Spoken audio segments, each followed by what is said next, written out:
నమస్కారం అండి. నమస్కారం అండి. ఓకే. వినపడుతోంది కదా నా మాట? వినబడుతుంది సార్. నమస్కారం.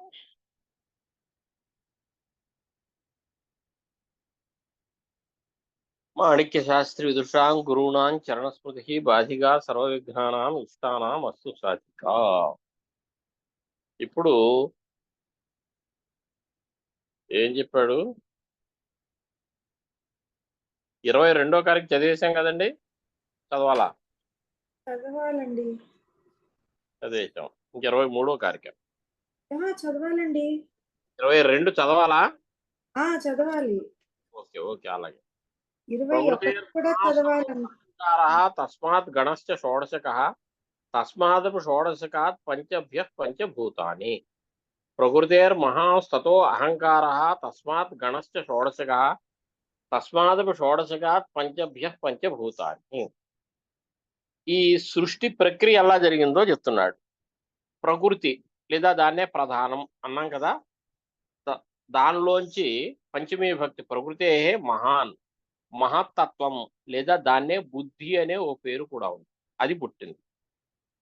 తతః ప్రకృతేర్ మహాన్, మహత్తత్వం పుట్టింది. తతః ఆ మహత్తత్వం నుంచి అహంకారం పుట్టింది. తస్మాత్ గణశ్చ షోడశక, ఈ అహంకారంలోంచి 16 సమూహం పుట్టాయి. ఏమిటిట?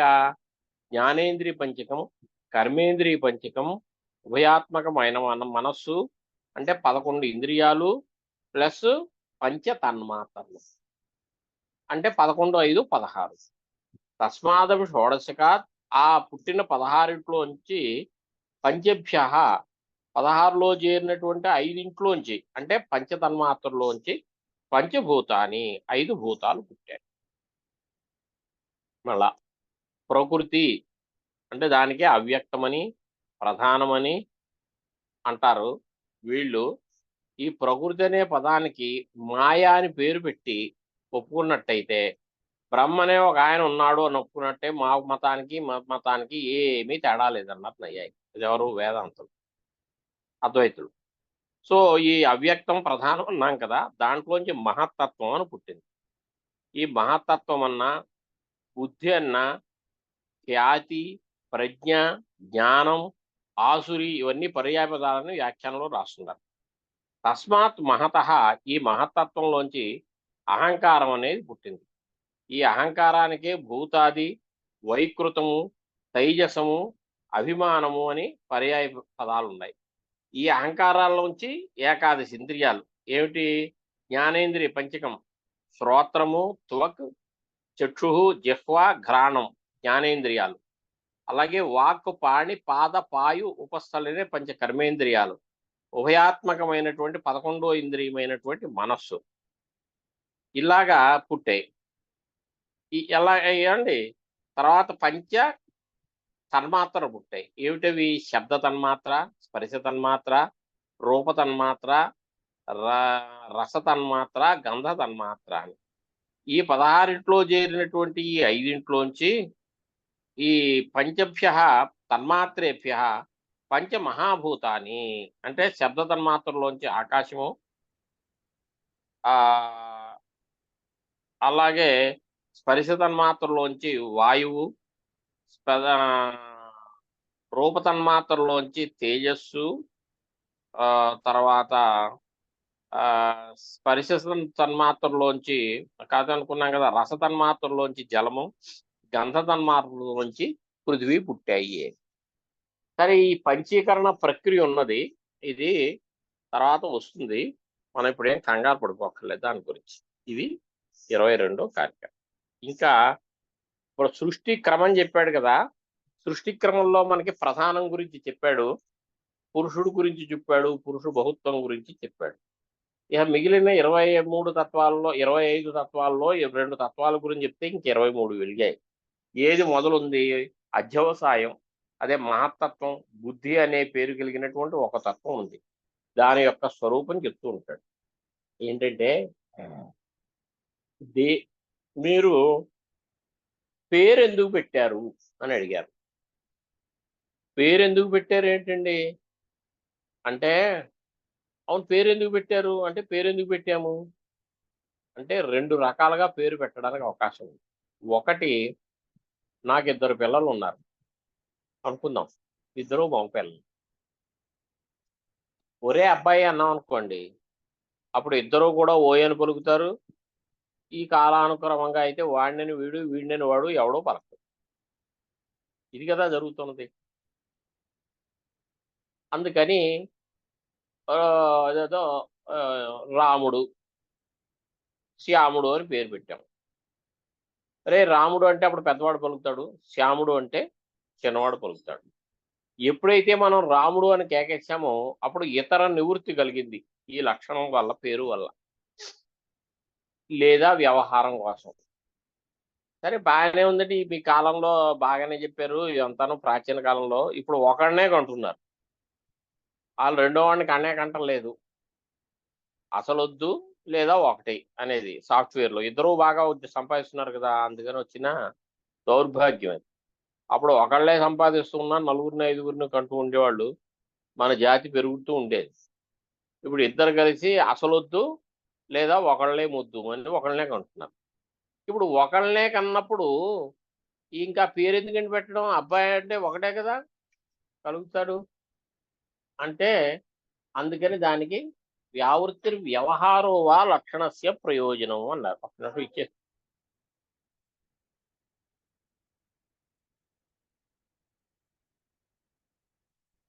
వ్యవహారం అంటే ఏమిటి అంటే పిలవడానికి, శబ్ద ప్రయోగానికి అని అన్నారు.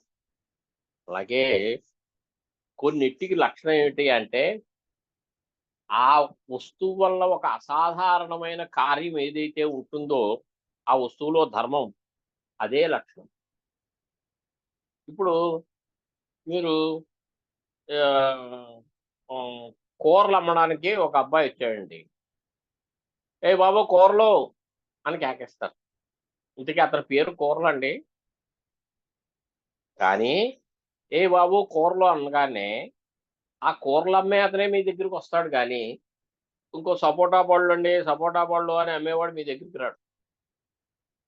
అంటే ఎవడు ఏదైతే విశేషంగా చేస్తూ ఉంటాడో అదే దాని యొక్క స్వరూపం అనేటటువంటిది ఒక సంప్రదాయం ఉన్నది మనలో. అందుకని బుద్ధి యొక్క కార్యం, వ్యాపారం ఏదైతే ఉందో అదే లక్షణం కింద చెప్తున్నారు. అధ్యవసాయో బుద్ధి. అధ్యవసాయం అంటే నిర్ణయం. ఏం జరుగుతుందంటే ఒక పల్లెటూళ్ళల్లో పూర్వం కరణము మునసబు అని ఇద్దరు ఉండేవాళ్ళు. లేదా ఇప్పుడు విలేజ్ అసిస్టెంట్ ఏదో ఉన్నారు, ఇప్పుడు ఏవో చాలా ఉన్నాయి. వీళ్ళు ఏం చేస్తారంటే ఆ గ్రామంలో ఉండేటటువంటి పొలాలకి, ఇళ్ళకి పన్నులు వసూలు చేసి వీళ్ళు ఆర్ఐకి ఇస్తారు. అంటే ఇప్పుడంటే గవర్నమెంట్ బ్యాంక్ ఒకటే ఉంది కాబట్టి రెవెన్యూ డిపార్ట్మెంట్ అకౌంట్లో కట్టేస్తారు. పూర్వం అలా లేదుగా. మా చిన్నప్పుడు వాళ్ళు తీసుకెళ్ళి ఆర్ఐకి, ఆర్ఐ గారు తహసీల్దార్కి, తహసీల్దార్ ఏమో ఆర్డీఓకి, ఆర్డీఓ కలెక్టర్కి, కలెక్టర్ తీసుకెళ్ళి రెవెన్యూ సెక్రటరీకి సమర్పిస్తాడు. ఎవడ అకౌంట్లో వాడు వేసుకుని వాడు మళ్ళీ ఇచ్చేసుకోవాలి తప్పదు. అలాగే ఈ ఇంద్రియాలు విషయాలను చూస్తాయి. అంటే నా చక్షురింద్రియం ఉందనుకోండి, నా చక్షురింద్రియం కాదు మీ చక్షురింద్రియం కూడా ఒక రూపాన్ని చూస్తుంది. ఈ రూపాన్ని చూసిన తర్వాత ఇది మనకుంటే బాగుంటుందా, దీనివల్ల మనకేమైనా ఉపయోగం ఉందా అని విచారణ చేస్తుంది. ఎవరు? మనస్సు.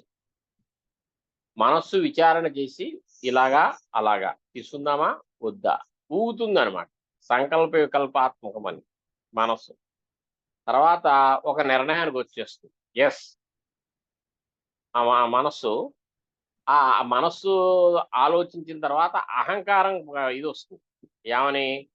దాని మీద కొంచెం మీకు ఇంట్రెస్ట్ వస్తుంది. అప్పుడప్పుడు ఇంట్రెస్ట్ రాదు. ఎప్పుడైతే మీకు ఇంట్రెస్ట్ వచ్చిందో అప్పుడు దాని మీద మీకు ఎస్ ఇది నాకు కావాలి అనే నిర్ణయం తీసుకుంటారు. సో ఈ నిర్ణయం అనేటటువంటిది బుద్ధి యొక్క అసాధారణమైన వ్యాపారం. అంటే బుద్ధి మాత్రమే చేసే పని. బుద్ధి చేయబడే అతి ముఖ్యమైన పని. కాబట్టి అదే దానికి లక్షణంగా చెప్తున్నారు. అధ్యవసాయో బుద్ధి. మళ్ళా ఒకసారి ఇంద్రియాలు స్వస్వ వ్యాపారములైనటువంటి స్వస్వ విషయములతోటి సంబద్ధం అయ్యి అక్కడ నుంచి రిమోట్ ఇవ్వరా, అక్కడి నుంచి ఆ విషయాల్ని మనస్సుకి సమర్పిస్తాయి. ఆ మనస్సు రిమోట్ రా, ఆ మనస్సుకి సమర్పించాక ఆ మనస్సు ఏం చేస్తుందంటే రకరకాల ఆలోచనల్ని దాని మీద వచ్చేవన్నీ చేస్తుంది. ఇది మనకుంటే మంచిదా కాదా, మనకు ఉండాలా వద్దా, ఇలాగా అంతా అయ్యాక అభిమానం అహంకార, ఆ వస్తువు యందు మీకు ఒక అభిమానం పుడుతుంది. అభిమానం పుట్టిన తర్వాత ఏమైనా సరే ఈ వస్తువు మనం కొనుక్కోవాలి అనే ఒక నిర్ణయం చేస్తారు. ఈ నిర్ణయం ఏదైతే ఉందో ఇది బుద్ధి యొక్క సాధారణమైన వ్యాపారం. కాబట్టి ఈ అధ్యవసాయమే బుద్ధికి లక్షణము, స్వరూపము. అధ్యవసాయో బుద్ధి.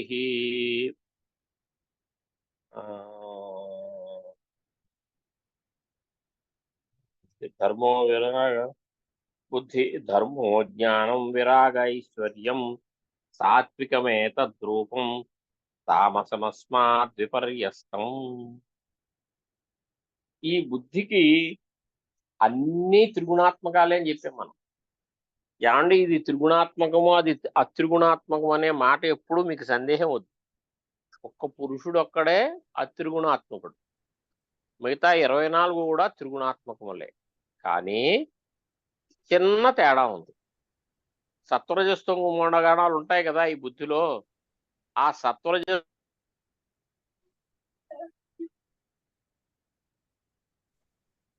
మాస్టర్ మ్యూట్ లోకి వెళ్ళిపోయారండి. ఉద్రిక్తం అయినప్పుడు అంటే ఇతరుల కంటే సత్వగుణం పాలు ఎక్కువ అయినప్పుడు, అంటే 3 సమానంగా ఉంటే ఎలా ఉండాలండి? 33%, 30%, 33% ఉండాలి. అలా కాకుండా అవి 30-30, సత్వం 40 లేదా 20-20, 60 ఎలాగైనా చూసుకోవచ్చు. అలా ఎక్కువైనప్పుడు ఆ బుద్ధిలో ధార్మికత వస్తుంది. ధర్మము, జ్ఞానము, వైరాగ్యము, ఐశ్వర్యము అనేటటువంటివి ఇవి బుద్ధి ధర్మములు. బుద్ధిలో ఈ 4 పుడుతూ ఉంటాయి. ఏమండి ఏమిటండి? ఎప్పుడైతే సాత్వికమైనటువంటి అంటే 6 అంగాలు అంటే 6 ఉంటాయి. సాత్వికం ఒక 4, తామసం ఒక 4. సాత్వికం ఏమిటిట? రూపం 4 విధాలు: ధర్మము, జ్ఞానము, వైరాగ్యము, ఐశ్వర్యము. ఎతో అభ్యుదయ నిశ్రేయస సిద్ధి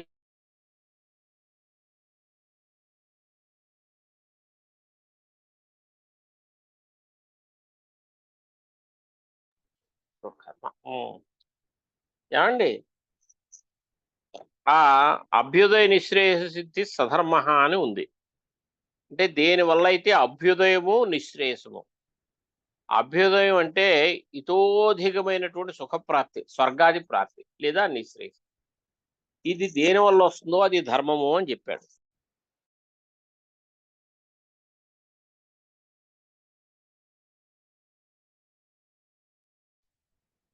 ఓయ్ అమ్మాయి భార్గవి, ఓయ్ భార్గవి.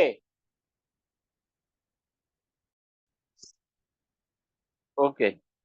సాత్వికము, ధర్మము, యథోభేదనిది. అందుకే ఆచార్య స్వామి వారు కూడా గీతాభాష్యంలో ప్రవృత్తి రూపో నివృత్తి రూపస్థితి ధర్మ ద్విధ, ప్రవృత్తి లక్షణం నివృత్తి లక్షణ స్థితి అన్నారు. ప్రవృత్తి లక్షణం అంటే స్వర్గాదులను సాధించేటటువంటి పుణ్య అపరపర్యాయమైనటువంటి ధర్మం. నిశ్రేషాన్ని కూడా సాధించేది నివృత్తి లక్షణం అంటే జ్ఞానరూపమైనటువంటి ధర్మము అని కూడా చెప్పకూడదు. కాబట్టి ఇది ధర్మము. తర్వాత జ్ఞానం ఏమిటి అంటే అదే ఈ ధర్మంలోనే దయ, దానము, నియమము, ఇవన్నీ కూడా వస్తాయి. ఏంటండి, దయ అంటే ఇతరులను హింసించకుండా ఆ ప్రాణుల యందు చాలా జాలి ఉండడం. అహింస, సత్యము, అస్థేయము, బ్రహ్మచర్యము, అపరిగ్రహం అనేవి యమములు. అంటే అహింస, సత్యమే పలకడం, అస్థేయం దొంగతనం చేయకపోవడం, బ్రహ్మచర్యం అపరిగ్రహం ఎవరి దగ్గర నుంచి ఏవి తీసుకోకుండా ఉండడం. ఇవి యమములు. నియమములు అంటే శౌచంగా ఎప్పుడు శుచిగా ఉంటూ ఉండడం, సంతోషంగా ఉండడం. తపస్సు, తద్ధి తపస్తద్ధి తపహ అని. తపస్సు అంటే జపం చేయడమే కాదు, అధ్యయనము అధ్యాపనం కూడా తపస్సు అనేది సిద్ధాంతం. అలాగే స్వాధ్యాయము, ఈశ్వర ప్రణిధానము, ఇవి నియమాలు. అలాగే జ్ఞానం 2 రకాలు, బాహ్యము ఆభ్యంతరం అని. వివిధ శాస్త్రం వల్ల కలిగినటువంటి జ్ఞానం ఏదైతే ఉందో అది బాహ్యం. ఏమండి, ప్రకృతి పురుష అన్యథాఖ్యాతి రూపమైనటువంటిది ఆభ్యంతర జ్ఞానం. ఇలాగా ధర్మము జ్ఞానము. వైరాగ్యం అంటే రాగం లేకపోవడం దేని యందు కూడా. అలాగే ఐశ్వర్యం కూడా బుద్ధి ధర్మమే. దేనివల్ల ఏ ఐశ్వర్యం వల్ల మీకు అణిమాది సిద్ధులంటివి వస్తాయో. ఇది సాత్వికమైనటువంటి బుద్ధి యొక్క రూపం. అంటే సత్వగుణం బాగా ఉద్రిక్తంగా ఉన్నప్పుడే మీకు ఇవన్నీ పుట్టే అవకాశం ఉంది. మనకి జనరల్గా తమోసే ఎక్కువగా ఉంటుంది కాబట్టి తామసమస్మాత్ విపర్యస్తం. దీనికి నెగిటివ్ ఏమిటి? అధర్మము, అజ్ఞానము, తర్వాత రాగము.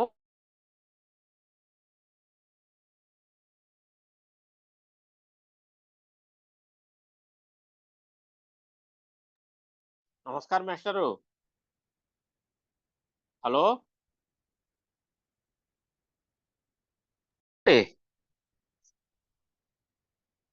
ధర్మం జ్ఞానము సాత్వికం ఏతద్రూపం, తామసమస్మాత్ విపర్యస్తం. ఏమిట? అజ్ఞానము, రాగము, తర్వాత అనైశ్వర్యము, మొదటిది అధర్మము. ఇదేమో తామస రూపం.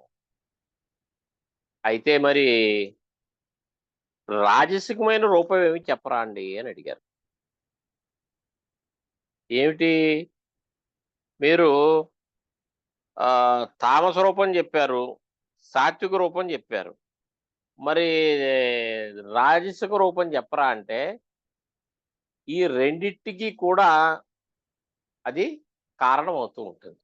ఇది రజోగుణం రెండింటినీ ప్రోత్సహిస్తుంది కానీ విడిగా తనంతట తను దేన్ని పుట్టించడం అవుతుంది. ఇక్కడ అభిమానో అహంకార తస్మాద్విధ ప్రవర్తతే సర్గ ఏకాదశకశ్చ గణ తన్మాత్ర పంచకశ్చైవ.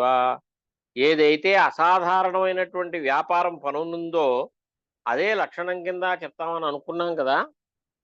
ఈ అహంకారానికి లక్షణం ఏమిటి అంటే అభిమానం, నేను నాది. అదే పెద్ద ప్రాబ్లం మనకి, రాగం. ఈ అభిమానం అనేటటువంటిది అహంకారం యొక్క లక్షణం. తస్మాత్ ఈ అహంకారంలోంచి 2 రకాల సృష్టి వస్తుంది. సర్గ సృష్టికి, ఏకాదశశ్చ గణ అంటే ఒక ఇంద్రియాలు, ఏకాదశి ఇంద్రియాలు ఉన్నాయి కదా, ఇది ఒకటి. తర్వాత తన్మాత్ర పంచకశ్చైవ, పంచతన్మాత్రలు. ఈ అహంకారంలో కూడా సత్వగుణం, రజోగుణం, తమోగుణం ఉంటాయి కదా. సత్వగుణం గనక ఉద్రిక్తమైనప్పుడు దాని పేరు వైకృతము అని పేరు. ఈ అహంకారంలో సత్వగుణం ఉద్రిక్తమైనప్పుడు వైకృతము అని పేరు. ఆ వైకృతంలోంచి 11 ఇంద్రియాలు పుడుతూ ఉంటాయి. ఎప్పుడైతే తమోగుణం ఎక్కువ అవుతుందో అప్పుడు ఈ అహంకారానికి భూతాది అని పేరు. అప్పుడు దాంట్లోంచి పంచతన్మాత్రలు పుడతాయి. ఇది ఈ కారిక భావం. అందుకని అభిమానం అహంకార. అహంకారానికి ప్రధానమైనటువంటి వ్యాపారం ఏమిటి అంటే అభిమానము. ఈ అభిమానంలోంచి 2 రకాల సృష్టిలు వస్తాయి.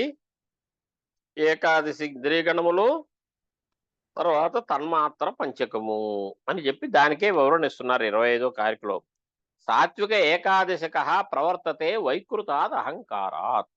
ఎప్పుడైతే సత్వగుణం ఉద్రిక్తమయ్యి అంటే ఎక్కువ అవుతుందో అప్పుడు ఆ అహంకారానికి వైకృతము అని పేరు. అటువంటి వైకృతాద్ అహంకారాత్ ఏకాదశక ప్రవర్తతే. ఏమిటి? 11 ఇంద్రియాలు పుడతాయి. తామసాత్, తమోగుణం ఉద్రిక్తమైనప్పుడు దాని పేరు భూతాది అని పేరు.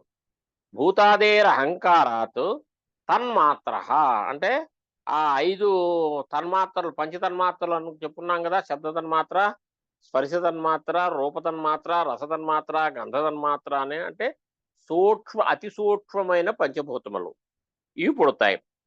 మరి తైజసాత్తు ఉభయం. ఇంచేతను రజోగుణం అనేటటువంటిది వీట్లని కాస్త జోష్ చేస్తూ ఉంటేనే అన్ని పుడతాయి కాబట్టి తైజసాదు ఉభయము అని చెప్పారు. సాత్విక ఏకాదశక ప్రవర్తతే వైకృతాద్ అహంకారాత్ భూతాదే తన్మాత్ర స తామస తైజసాద్ ఉభయం అని. ఇంకా ఏకాదశి ఇంద్రియగణం పుట్టింది, పంచతన్మాత్రలు అన్నాం కదా. ఏకాదశి ఇంద్రియగణం అనేది మనం చెప్పుకుంటూనే ఉన్నాం, ఆయనే చెప్తున్నాడు ఇప్పుడు. బుద్ధీంద్రియాణి, బుద్ధీంద్రియములు 5 ఏమిటి? చక్షు, శ్రోత్రము, ఘ్రాణము, రసనము, త్వక్కు అని. అంటే కన్ను, చెవు, ముక్కు, నాలుక, చర్మం, ఇవి 5 బుద్ధీంద్రియాలు. వాక్కు పాణి పాద పాయోపస్థాని కర్మేంద్రియాణ్యాహు.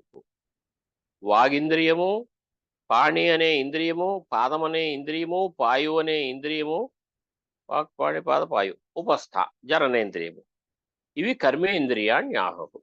ఉభయాత్మకం మనహ అని తర్వాత కార్యక్రమంలో చెప్తున్నాడు. ఇప్పుడు ఇవి అంటే ఇవి బుద్ధీంద్రియములు ఎలా అయ్యాయి? ఇవి చక్షుశ్రోత్రములు అంటే శబ్దస్పర్శ రూప రసగంధా ఏభి బుద్ధ్యంతే జ్ఞాయంతే ఏభి. ఈ ఆయా విషయాలు వీట్ల వల్ల తెలియబడుతున్నాయి కాబట్టి ఇవి బుద్ధీంద్రియములు. ఇప్పుడు వాగింద్రియం ఉందనుకోండి, లేదా చెయ్యి ఉందనుకోండి, దీనివల్ల మనకేమైనా జ్ఞానం కలుగుతుందా? ఏం కలగదు. చెయ్యి వల్ల జ్ఞానం కలగదు.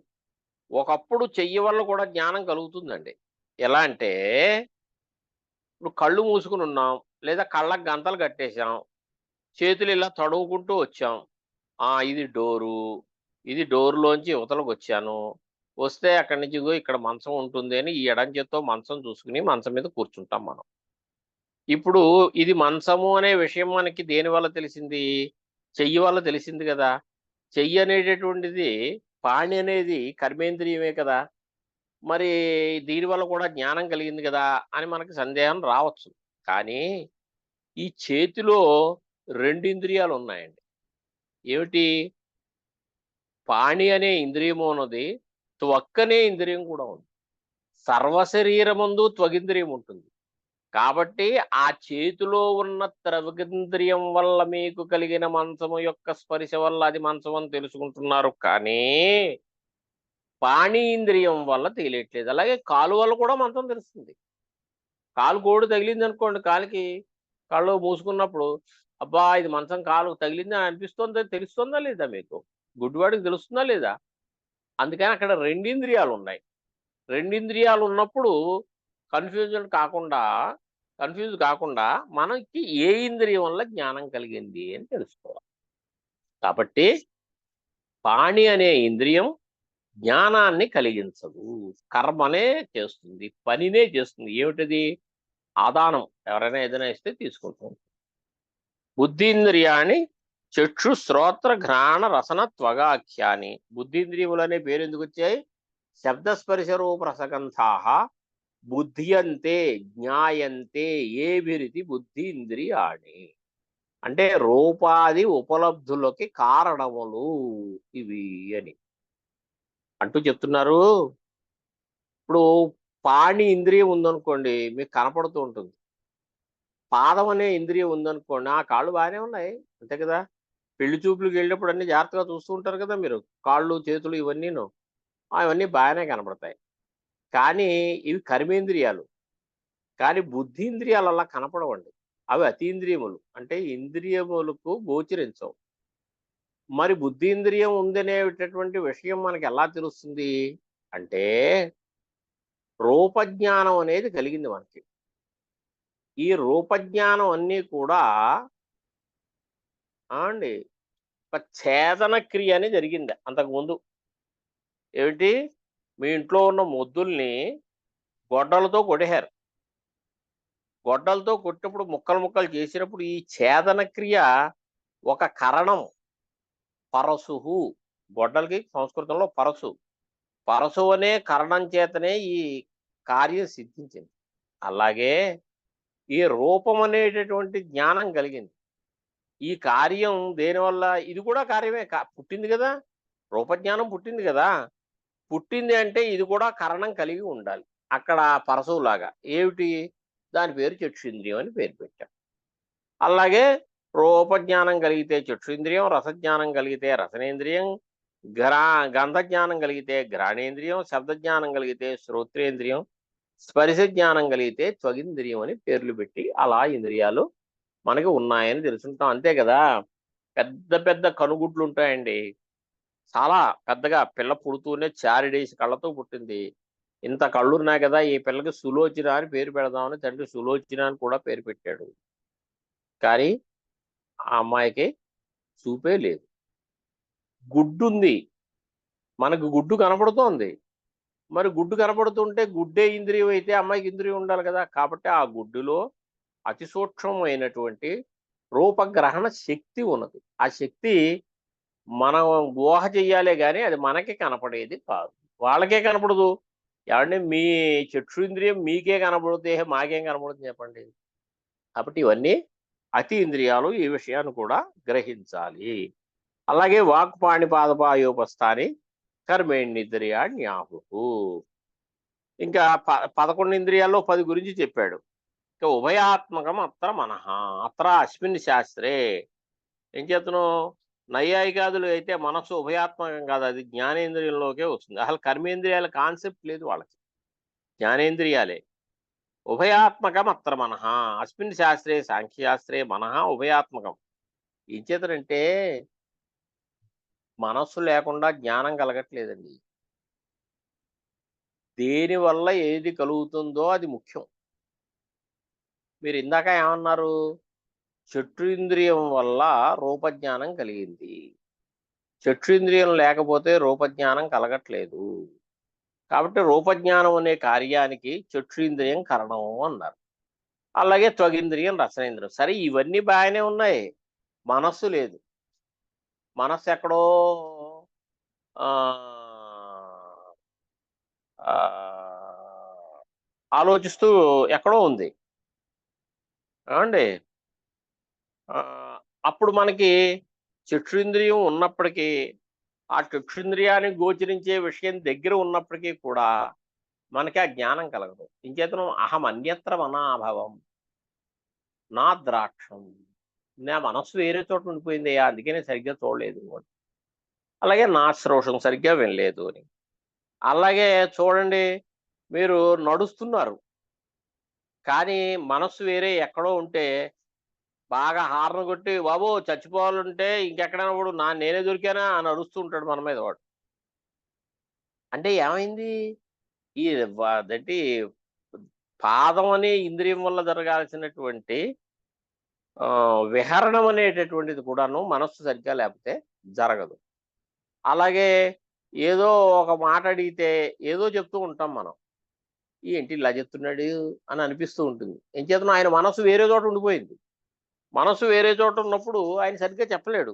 అంచేత జ్ఞానేంద్రియాలు కానీ కర్మేంద్రియాలు కానీ స్వస్వ వ్యాపారంలో సమర్థమయ్యి ఉండాలి అంటే ఆ మనస్సుతో అవి కనెక్ట్ అయ్యే ఉండాలి. అంచేత అది జ్ఞానేంద్రియాన్ని కనెక్ట్ అయ్యి జ్ఞానాలని కలగజేస్తోంది కాబట్టి దాన్ని జ్ఞానేంద్రియ కింద లెక్కేశారు. కర్మేంద్రియాలకు కలెక్ట్ అయ్యి కర్మలన్నింటినీ చేస్తోంది కాబట్టి దీన్ని కర్మేంద్రియం కింద లెక్క వేసి ఉభయాత్మకం అత్ర మనః. ఇంతకీ మనస్సు యొక్క అసాధారణం వ్యాపారం ఏమిటండి అంటే రూపాన్ని తెలియజేయడం, రసాన్ని తెలియజేయడం, ఇవేనా? అబ్బే, అవన్నీ ఆ ఇంద్రియాలకు వ్యాపారాలండి. ఇది సహకారి కారణం అక్కడ. మరి దీనికంటూ ఏమిటి వేదం ఉండదా?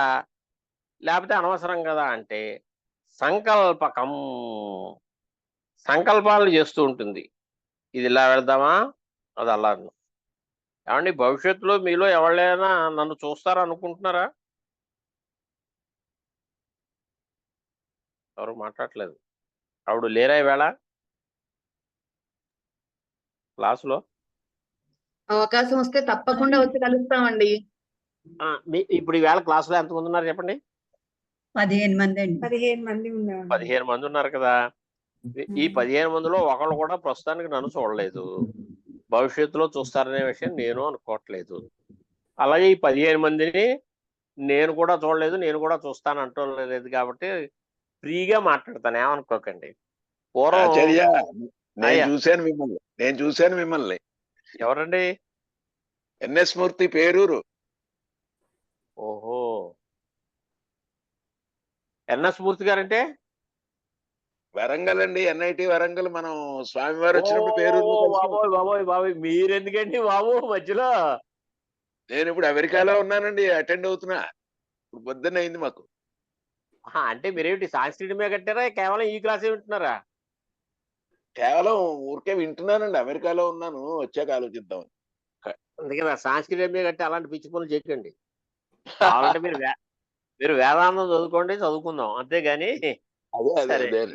ఏమండి పూర్వం అదే మామూలుగా నేను మరీ సరదా మనిషి, అందుకని పూర్వం ఒక సిగరెట్ యాడ్ వచ్చేదండి. వాడు ఏంటి అంటే నిర్ణయం తీసుకో, నిశ్చయం తీసుకో అంటున్నాను. మరి అది ఏ సిగరెట్ నాకు ఇప్పుడు గుర్తులేదు, కానీ అంటే ఆ సిగరెట్ తాగితే ఓ పద్ధతి నిర్ణయానికి వస్తాడు అన్నట్టుగా సంకల్ప వికల్పాలు చేస్తూ ఉంటుంది. అంటే వద్దా, కావాలా, వెళదామా వద్దా, చేద్దామా వద్దా, చూద్దామా వద్దా అని ఈ సందిగ్ధావస్థలో ఉన్నప్పుడు దాని పేరు మనస్సు. ఇంతకీ వాస్తవం ఏంటో తెలుసండి, అంతఃకరణం అనేది ఒకటే, కార్యభేదాన్ని బట్టి దానికి పేర్లు వేరే వేరే పెట్టారు. ఇప్పుడు ఈ ఎన్ఎస్ మూర్తి గారిని మాట్లాడారు చూసారండి, అందరికీ పరిచయం చేస్తున్నాను ఆయన్ని. ఆయన వరంగల్ ఎన్ఐఐటిలో ప్రొఫెసర్ కింద పనిచేసి రిటైర్ అయ్యారు. ఏ డిపార్ట్మెంటో నాకు ఐడియా లేదు, కానీ ఏ డిపార్ట్మెంట్ మీరు? ఎలక్ట్రానిక్స్ అండి, ఈసీఈ డిపార్ట్మెంట్. ఈసీఏనా? ఎలక్ట్రానిక్స్. ఆయనకి నేను బాగా ఎలా పరిచయం అయి ఉంటానంటే, మా నాన్నగారు, వాళ్ళ నాన్నగారు చాలా గొప్ప వేద పండితులు, యజ్ఞం చేసిన ఆయన కూడాను. వీళ్ళ కొలీగు కొంచెం జూనియర్ అనుకుంటా, పైడిశెట్టి గారిని కెమికల్ ఇంజనీర్లో ఉండేవారు. వాళ్ళ ఆవిడ నాకు మొట్టమొదటి స్టూడెంట్. ఆంధ్ర యూనివర్సిటీలో నేను జాయిన్ అయినప్పుడు ఫస్ట్ బ్యాచ్ వాళ్ళే. అప్పుడు ఎలా ఉందో ఆవిడ ఇప్పుడు కూడా అలాగే ఉంటుంది. కనీసం నమస్కారం కూడా పెడదు మహాతల్లి కనపడితే. అది విశేషం.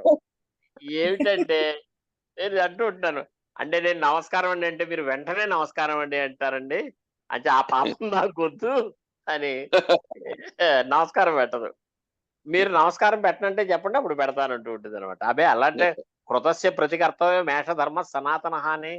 ఒకళ్ళు ఎవరైనా నమస్కారం అండి అంటే మళ్ళా ప్రతి నమస్కారం చేయబోతే మనం ఎలా కుదురుతుంది అది? అందుకని అనమాట. చాలా శ్రద్ధ కలిగిన ఆవిడ. ఆయన రిటైర్ అయిపోయారులేండి, విశాఖపట్నం వెళ్ళిపోయారండి వాళ్ళు. అవునవునండి.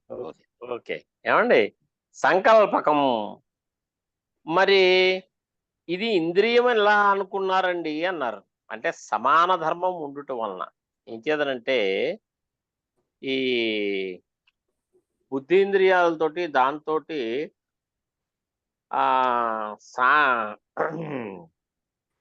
సమాన ధర్మం ఇంకేతను సాత్విక అహంకారానికి మనం పేరు పెట్టాం కదా వైకృతము అని. ఆ వైకృత అహంకారంలోంచి ఇంద్రియాలు పుట్టాయి. ఈ మనసు కూడా వైకృత అహంకారంలోంచి పుట్టింది. అంచేత దీనికి ఇంద్రియత్వం ఒప్పుకున్నాం. ఉభయాత్మక మాత్ర మనః సంకల్పకం ఇంద్రియంచ సాధర్మ్యాత్ సమాన ధర్మత్వాత్ వైకృత అతో ఉత్పన్నత్వాత్. సరే బాగానే ఉందండి, ఒక అహంకారంలోంచి ఇన్ని రకాల ఇంద్రియాలు పుట్టాలా? ఎలా పుడతాయి? ఒక ఇంద్రియం సరిపోతుంది కదా. ఇన్ని భేదాలు కలిగినట్టుగా ఎలా పుట్టాయి? గుణపరిణామ విశేషాత్ నానాత్వం బాహ్య భేదాశ్చ. అంటే ఈ ఎలా అయితే మొన్న కూడా అనుకున్నాం చూశారు, ఒకే వాన నీరు ఆశ్రయంలో భిన్న భిన్న ఆశ్రయంలో పడినప్పుడు కొబ్బరి నీరు కింద, నిమ్మకాయ నీరు కింద, లేకపోతే కరక్కాయ అంటే చేదుగా, చేదు కూడా కొన్ని పళ్ళు ఉంటాయండి. ఆ చేదు పళ్ళ రసం ఎక్కడి నుంచి వచ్చింది? వానీటిలోంచి వచ్చింది. అలా అయినట్టుగా ఆ ఆ పుట్టించేటప్పుడు ఉండేటటువంటి ఆ సత్వగుణంలోనూ రజోగుణం, తమోగుణం ఈ 3 కదా మేళవింపు. ఏ ఒక్కదాని వల్ల పుట్టవు పక్క సహాయం లేకుండా. ఆ మేళవింపులో చిన్న చిన్న తేడాలు ఉండడం వల్ల ఇలా రకరకాల తేడాలొచ్చి 11 అన్నా. ఇప్పుడు చూడండి, ఒక కలర్ ఉందనుకోండి, వైట్ కలరు. అందులో ఒక 10 లీటర్ల వైట్ కలర్ ఉందనుకుందాం పెయింట్. ఒక పావు లీటర్ వేస్తూ బ్లాక్ వేసారనుకోండి, ఏమవుతుందో తెలుసా అండి? అది గ్రే కలర్ కింద మారిపోతుంది. ఇంకొంచెం ఎక్కువ వేసామనుకోండి ఇంకో కలర్, ఇంకొంచెం వేస్తే అంటే ఆ కలర్ కాంబినేషన్‌లో రకరకాల కలర్‌లు తయారవుతున్నట్టుగా ఈ సత్వరజస్తమో గుణముల యొక్క కాంబినేషన్ కొంచెం హెచ్చు తగ్గులు ఉన్నందువల్ల ఈ అనే విశేషాత్ గుణపరిణామ విశేషాత్ నానాత్వం బహుత్వం వచ్చింది. బాహ్య భేదాశ్చ, అలాగే ఈ పదార్థముల యొక్క ఈ కారణ భేదం వచ్చింది. రూపము, రసము అనే దాన్ని బట్టి కూడా ఈ ఇంద్రియాల పేర్లోవి తేడా వచ్చాయి. ఇలా అనుకుందాము. ఒక్క నిమిషం. ఇంకా జ్ఞానేంద్రియ పంచకము ఏం చేస్తున్నాయి? రూపాదిషు పంచానాం ఆలోచన మాత్రమిష్యతే వృత్తి. ఇందాక మొట్టమొదటి చెప్పుకున్నాను. కరణం గారా లేదా విలేజ్ అసిస్టెంట్ ఊళ్ళో ఉన్నటువంటి ఆ పొలంలో భూములు ఇళ్ళకి పన్నులు వసూలు చేసి ఆర్ఐకి సమర్పిస్తాడు. రెవెన్యూ ఇన్స్పెక్టర్కి, ఆయన తహసీల్దార్కి, ఆయన ఆర్డీఓకి, ఆయన కలెక్టర్కి, ఆయన రెవెన్యూ సెక్రటరీకి అన్నట్టుగా ఈ ఇంద్రియాలు ఏం చేస్తాయి అంటే ఆయా జ్ఞానేంద్రియాలు ఆయా నియతమైన విషయాలు ఉన్నాయి. చక్షుంద్రియానికి ఏమిటి? రూపం. దాని యందు ఆలోచన చేస్తుంది, అంటే దాన్ని చూస్తుంది. అలాగే త్వగింద్రియం స్పర్శ విషయక ఆలోచన, ఘ్రాణేంద్రియం గంధ విషయకం ఆలోచన చేసి ఇది మనస్సు దగ్గర పడేస్తుంది. ఈ మనస్సు మనకు కావాలా వద్దా వద్దా అని బాగా విచారణ చేసి అహంకారం దగ్గర పడేస్తుంది. ఆ అహంకారం మళ్ళా చూసి దాని యందు అభిమానాన్ని పెంచుకుంటుంది. ఒకప్పుడు పెంచుకోకపోవచ్చు కూడా. మనకి కావాలా వద్దా అనేది ఉంది కదా ఇక్కడ ఒకళ్ళు వికల్పం.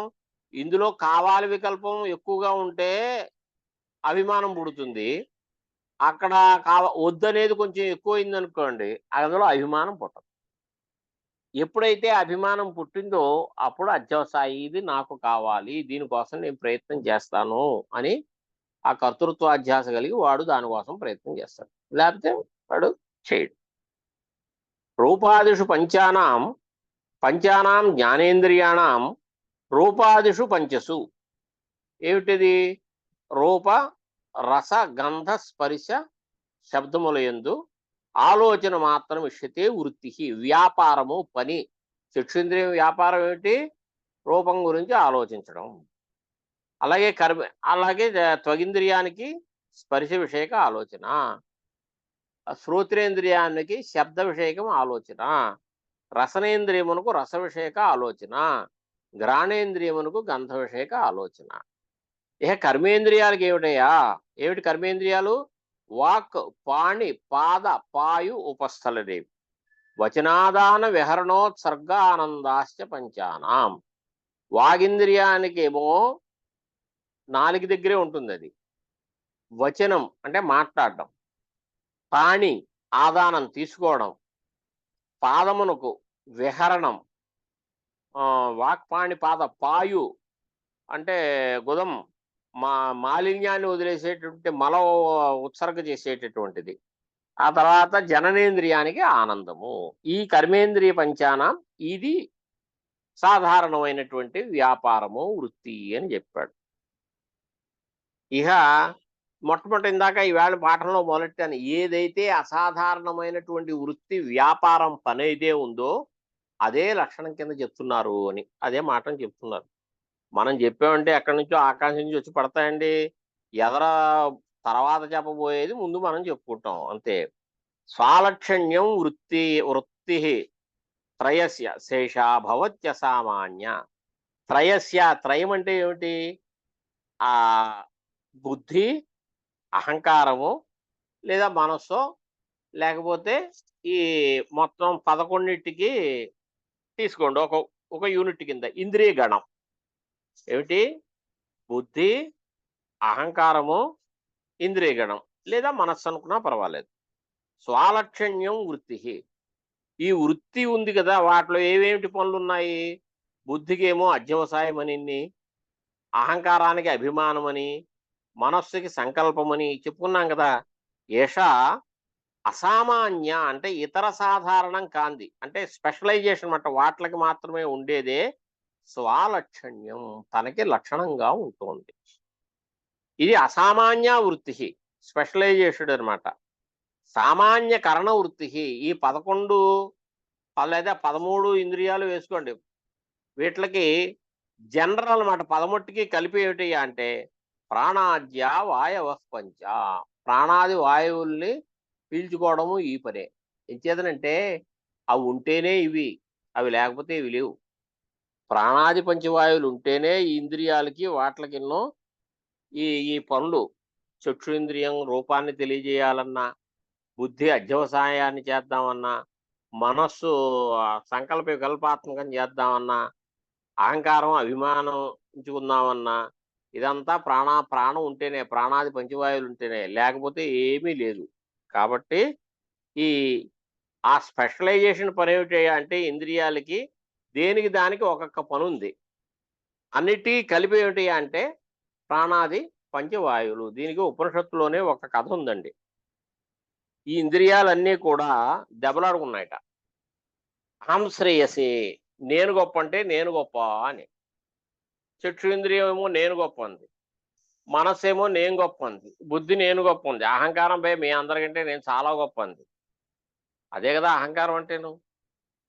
లేదా ప్రాణాలు కూడాను మేము కూడాను కొంచెం గొప్ప అండి అన్నాయి. సరే, మరి ఎవడు తెలుస్తాడు ఇవన్నీ? బ్రహ్మగారి దగ్గరికి వెళ్ళిపోయారు. అయ్యా, మా అందరికీ ఇప్పుడు వివాదం వచ్చింది, ఉపనిషత్తులో ఉన్న కథ అండి. ఎక్కడో చిన్నప్పుడు తెలుగు పుస్తకంలో కూడా ఉండేది. ఇప్పుడు మాలో ఎవరు గొప్ప నువ్వు తేల్చు అన్నాడు. నేను తేల్చేదే ఉంది, ఎవరు లేకపోతే మిగతా వాళ్ళు ఉండరో వాళ్ళు గొప్ప, ఎవరి మీద మిగతా వాళ్ళు ఆధారపడి ఉంటారో, ఎవరు మిగతా వాళ్ళందరికీ ఆధారమై ఉంటారో వాళ్ళే గొప్ప అని తేల్చాడు. సరే, కన్నేమో లేచిపోయింది, చక్షురింద్రియం తన యొక్క శక్తిని ఉపసంహరించింది, హాయిగా శరీరం నిలబడే ఉంది. ఏమండి, ఇప్పుడు గుడ్డివాడు ఒక కన్నే పోయిందండి, కాణహ అంటారు. వాడేం పడిపోతాడా? అలాగే నిల్చుని ఉంటాడు, ఉచ్ఛ్వాస నిశ్వాసాలు జరుగుతూ ఉంటాయి, భోజనం చేస్తూ ఉంటాడు, రూపాన్ని గ్రహిస్తూ ఉంటాడు, మొత్తం యావద్వ్యవహారం మామూలుగానే ఉంది, ఏం తేడా రాలేదు. ఓహో, కన్ను అలాగే మిగతా ఇంద్రియాలు కూడా తన యొక్క శక్తిని ఉపసంహారం చేసాయి, ఏమి తేడా లేదు, అన్నీ అలాగే ఉన్నాయి. ప్రాణం లేచిపోదాం అనుకుందిట, ఇంకా లేవడం మొదలట్లేదు. మొదలెట్టపోయేసరికి ప్రాణశక్తి వల్లే మొత్తం అన్నీనండి. ప్రాణశక్తి గనక లేకపోతే వేట్లకి శక్తి ఉండదు. ఈ ప్రాణమే అన్నిటినీ మనం తిన్నటువంటి నుంచి శక్తిని సేకరించి అన్నిటికీ డిస్ట్రిబ్యూట్ చేస్తూ ఉంటుంది. ఎప్పుడైతే ప్రాణం లేచిపోదాం అనుకుందో ఇవన్నీ డస్సిపోయాయట. డస్సిపోయి వాటికి అర్థమైంది, ఓహో మనందరిలోనూ ప్రాణమే ముఖ్యము. త్వం హినః పితా, నువ్వే మాకు తండ్రి అయి ఉన్నావు, నీ వల్లనే ఈ బాణము శరీరము నిలబెట్టబడి ఉంటోంది. ప్రాణం ఉన్నంత వరకు మన శరీరం నిలబడుతుందండి. ప్రాణం లాగాక మన శరీరం నిలబడుతుందా? నిలబడదు కదా. అందుకని అప్పుడు ప్రాణోత్కృష్టతను తెలియజేసే ఒక కథ ఉన్నది. అంచేత ఈ ఇంద్రియాలన్నిటికీ కూడా ఆయా ఒక్కొక్క విషయం, ప్రధానమైన విషయం, ముఖ్యమైన విషయం ఉన్నప్పటికీ అన్నీ కలిపి అన్నిటికీ కలిసి వ్యాపారం ఏంటి అంటే ప్రాణాది పంచవాయువులు, అంటే ప్రాణనము, అపానము, ఇలాగా. హృది ప్రాణో గుదేపాన సమానో నాభి సంస్థిత ఉదానః కంఠ దేశస్థు వ్యాన సర్వశరీరగ అని చెప్పారు కదా. ఈ ప్రాణవాయువుల యొక్క వ్యాపారమే అన్ని ఇంద్రియములకు కలిపి సామాన్యం వ్యాపారము. ఈ వేళకి కలుద్దాం, రేపు రాత్రి కలుద్దాం. నమస్కారం. నమస్కారం.